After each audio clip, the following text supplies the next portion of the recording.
professora Sabrine e a aula de hoje de Química é sobre História e Evolução da Tabela Periódica. Primeiro a gente vai começar para que serve a tabela periódica e como se deu essa construção dessa tabela. Primeiro, que a tabela periódica é importante porque apresenta os elementos químicos de maneira organizada, agrupados de acordo com suas propriedades químicas e físicas, o que facilita a sua consulta. E a partir de agora a gente vai verificar como se deu. Primeiro que os elementos químicos eles foram sendo descobertos com o passar dos anos. Então, como já falei para vocês, houve essa necessidade de esquematizar e representar e assim organizar esses elementos, visto que a função dela nada mais é que apresentar os elementos químicos. Então, nesse universo que a gente tem, podemos combinar e formar novas substâncias químicas. Isso que foi se dando, foram juntando inúmeras substâncias até formar novas substâncias e que ao longo do tempo, com as investigações realizadas pelos estudiosos, eles permitiram a descoberta de diversos elementos químicos e o que aumentou a quantidade de elemento químico conhecido e influenciado principalmente durante essa época. Então, as propriedades físicas e químicas dos elementos mostraram ser função periódica de um número atômico. A gente tem aqui um símbolo químico, Berzelius, por exemplo, a primeira letra maiúscula do seu nome em latim ou em grego. Também é um elemento químico. Então, a gente tem essa contribuição de vários cientistas para a construção da tabela periódica. Foram alguns até se dar a tabela periódica atual. Então, Antoine Lavoisier, ele ordenou e sistematizou um conjunto de observações e hipóteses que deu origem à química científica e construiu uma tabela com 32 elementos.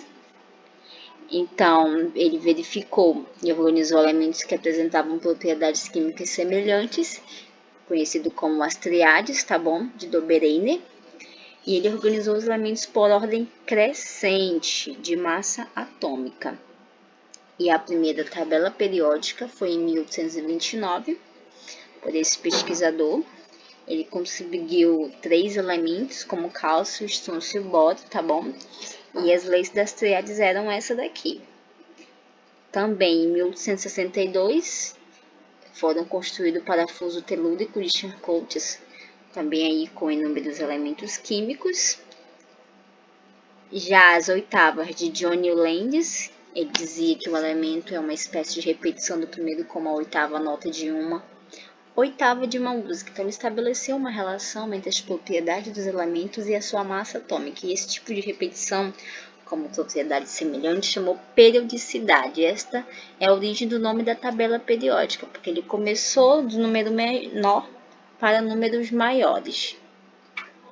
Então, foi em 1863, o Johnny Landis, um químico industrial, ele ordenou cerca de 62 elementos conhecidos de então, segundo a sua massa atômica crescente, e verificou que, após um intervalo de 8 elementos, as propriedades dos elementos se repetiam. Então, nasceu aí a lei das oitavas. A gente consegue observar aqui que havia limitações. Então, em determinadas colunas onde estão os elementos, como propriedades semelhantes, encontram-se alguns erradamente colocados.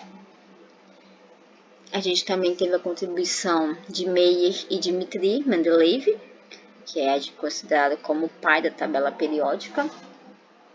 Eles trabalharam independente, descobriram a lei da periódica e publicaram uma tabela periódica dos elementos. Então, o pai atual da tabela periódica é o Dmitri Mendeleev, mais conhecido como químico russo Dmitri. Então, na época de Mendeleev, o modelo atômico aceito pela comunidade científica era o de Dalton, na qual o átomo seria uma esfera maciça e indivisível. Isso é, a existência da partícula atômica era desconhecida. Então, Mendeleev percebeu que, ao organizar 63 elementos químicos, até então conhecidos em ordem crescente em massa atômica, eles obedeciam um padrão de acordo com suas propriedades. Então, ele deixou espaços para elementos químicos que ainda não tinham sido descobertos. Então, na medida que novos elementos químicos eram descobertos, os cientistas incluíram na tabela periódica que foi apresentada à comunidade científica em 1863. Verificam que ele ia deixando espaços exatamente para novas descobertas ainda desses novos elementos. Como ele já sabia que existiriam inúmeros, ele conseguiu aí deixar para os demais pesquisadores. Então, a tabela periódica atual ela nos fornece muitas informações sobre cada uma delas, tá bom? E durante a descoberta, ele pôde observar algumas maneiras, inclusive a descoberta de gases nobres. O que são esses gases nobres? Eles são pouco abundantes na natureza. Ele está lá no grupo 18. Eles são um pouco abundantes na natureza e os gases nobres são muito estáveis, não reagindo facilmente com outros elementos químicos. E Henry Moseley, em 1914, ordenou os elementos segundo os números atômicos crescentes, conceito que só surgiu em 1913, não segundo as massas atômicas, eliminando algumas incongruências verificadas na tabela de Mendeleev. Então, a lei periódica de Moseley demonstrou que a carga do núcleo do átomo é uma característica de um elemento químico. Então, ele conseguiu ordenar esses elementos químicos por ordem crescente dos seus números atômicos. Já no século XX, a lei periódica, quando os elementos químicos não agrupados por ordem crescente de número atômico, Z, observa-se a repetição periódica de várias de suas propriedades. A gente também tem uma série aqui de actinídeos e lantanídeos. Essa série de actinídeos e lantanídeos a gente tem lá abaixo da última tabela, bem no grupo 6. A gente tem a tabela periódica atual, tá bom? Essa tabela periódica atual, ela é agrupada. A gente consegue observar aqui em grupos, tá bom? Grupo 1, grupo 2, grupo 3, até o grupo 18. E ela também é classificada em períodos. O que são esses períodos? São as distribuições em ordem crescente do número atômico. Período 1, período 2, 3, até o 7º período. Nós temos 110 elementos químicos. 103, na verdade. 110 elementos químicos. E esses elementos foram sendo descobertos com o passar do tempo. Então, os grupos na tabela periódica são esses chamados grupos aqui, grupo 1, então quando a gente for observar a procura de um elemento químico, procurem exemplo. Vamos procurar aqui o sódio. Ele está aqui no grupo 1 e ele está situado em que período? O sódio, período 3, ou seja, família 1. Então, ele também foi classificado aqui em elementos em ordem decrescente, seus números atômicos, elementos de uma mesma coluna da tabela periódica pertencem à mesma família de ordem em um grupo. Ou seja, a gente vai ter aqui grupo 1, família 1, família 2, família 3. Esses são os grupos. E também eles vão ter os elementos que se encontram numa mesma linha horizontal constituem um período, ou seja, a variação das propriedades desses elementos de um dado período processa de uma maneira regular. A gente tem família 1, exemplo. Família 1 a gente tem o hidrogênio, o lítio, o sódio, o potássio, o rubídio, o célcio e o frâncio. Mas ele está aqui agrupado em que linha? O sódio. Aqui na linha 3, ou seja, vai ser em qual período ele está? Período 3. E quem que está nesse período 3? Sódio e magnésio. Aí para cá, alumínio, silício, fósforo, enxofre, cloro e o argon. Ou seja, ele está agrupado no grupo 1, porém no período 3. Isso que a gente precisa saber. Então, essa organização dessa tabela periódica, lembrando que o hidrogênio ele não tem família, quem quiser adotar o hidrogênio fique à vontade, mas o hidrogênio está fora a parte, tá bom? Que ele não tem família, portanto, ele é sozinho. Já os demais possuem os grupos e os períodos. E a gente também tem as famílias dos metais alcalinos e metais alcalinos terrosos, que é o grupo metais alcalinos terrosos, e o grupo 17 aqui são os halogênios. Vamos lá. A gente vai ter os metais e os não ametais. Veremos lá. A maior parte dos elementos químicos da tabela periódica são os metais. Então, ou seja, eles são constituídos, se encontram no estado sólido à temperatura ambiente. Então, os metais eles possuem propriedades físicas como brilho metálico, como a gente consegue observar aqui, eles produzem um brilho metálico ótimo. Eles também têm a capacidade de refletir a luz, além de serem bons condutores de calor e eletricidade. São maleáveis e dúcteis, tá bom?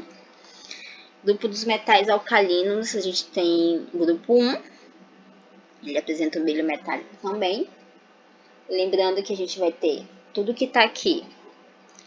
Vamos botar aqui na tabelinha. Olha só. Tudo que está aqui em azul, a gente vai dizer que tudo são parte dos metais. E tudo que está aqui do bóron até o astato aqui, a gente vai dizer que é tudo aqueles que não são os ametais, ou seja, não são encontrados entre os estados físicos de temperatura ambiente. Por exemplo, a temperatura ambiente do bromo, aqui, ela é líquida. Então, enquanto o oxigênio é gasoso, o enxofre é sólido. Então, essas propriedades físicas dos não metais podem destacar-se que não produzem eletricidade, ou seja, os metais são aqueles que produzem eletricidade, tá bom?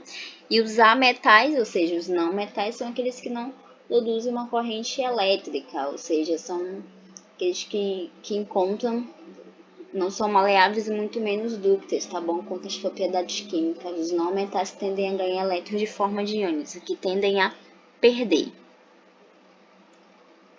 Veremos a mais adiante aqui o grupo de metais alcalinos terrosos. Os metais alcalinos terrosos apresentam também brilho metálico e oxidam-se facilmente na presença de oxigênio. A gente tem o grupo 17 dos halogênios. Isoladamente são perigosos, ou seja, são tóxicos. E a gente tem os gases nobres, que são aqueles elementos que não são encontrados, ou seja, que não reagem facilmente a outros elementos. Eles são um pouco abundantes na natureza, ou seja, a temperatura ambiente são gases, são quimicamente nativos, daí serem também designados como gases inertes. E todo elemento, com exceção do hélio, possui 8 elétrons de valência, ou seja, são elementos muito estáveis, são os gases nobres no grupo 18. Então, a maior parte dos elementos são metálicos, e existe apenas 17 elementos não metálicos e semimetálicos, tá bom? E a tabela periódica pode distinguir-se elementos representativos do bloco S, do bloco P e metais de transição do bloco D e bloco F. Esse SPDF é aquela lá dos níveis de energia que a gente viu, tá bom? Então, essa é a tabela periódica que a gente consegue observar aqui atual. Lembrando que elas são elementos representativos, tá bom? A gente consegue observar os elementos de transição, os gases nobres aqui, grupo 18. Olhando na tabela periódica da página 221, vocês vão colocar para mim os grupos que eles estão inseridos, cada elemento químico desse aqui, em que período cada um está inserido, se são metal ou não metal, ou se são gases nobres, tá bom? E o que vocês vão fazer depois? Vocês vão fazer, mais uma vez, vocês vão contar quantos átomos eles têm e vão fazer a distribuição eletrônica. Como é que é? Aquele SPDF, 1S1, 2S2 e assim por diante, tá bom? É a atividade de hoje.